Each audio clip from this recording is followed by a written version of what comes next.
So man wissen, dass wie sie nach Kronstadt sind gekommen, they avoided the city. They skirted around it on the outside to avoid being detected.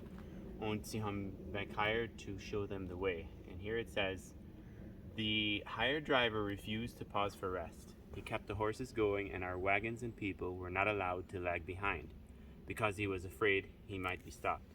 He hurried on to get around Kronstadt before day. We had found it strenuous to cross Kronstadt forest, but this night was even more grueling. Many discovered what they would never have believed possible. They could walk while they slept, or sleep while they walked. So we know that they made it around Kronstadt, and then they came to the forest where they took a rest. They weren't totally secure though, because their leaders went off to find the guides that they had made arrangements with. At this time, something else happened. A huntsman came on us in the middle of the dense woods. He asked us who we were. We told him that we had left the Hermannstadt district because our faith was not tolerated there.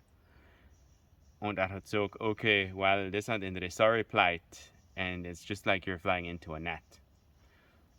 We gave him a drink of brandy and asked him to keep quiet about us and not betray our whereabouts. For a long time, he refused the brandy, and he did not promise that he'd remain silent. They kept on offering him a drink, and he finally took one, then went off through the wood, shouting and calling as if other huntsmen were near, but no one answered. This encounter had sie noch mehr Angst und Fraß gemacht, because they were still on the side of the border where they could be captured and taken back.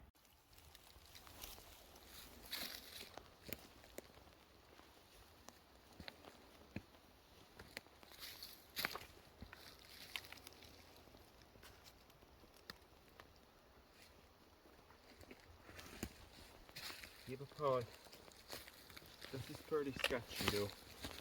Kein Wunder, dass so Geschichte. When they headed into the mountains mit seiner guides, the ground began to rise sharply, and often the only way was to clamber up on hands and feet. Each of us had to scramble up as best he could, so as not to be left behind. In some places, it was hard work to bring the laden horses up the steep slopes. The climb went on all night. It's though every reader can imagine, tut sich vorstellen how difficult and exhausting it was, with little children on our backs, with young, old, and weak all struggling up the high mountainside in the dark of night. All did their utmost, using their last drop of energy without sparing themselves.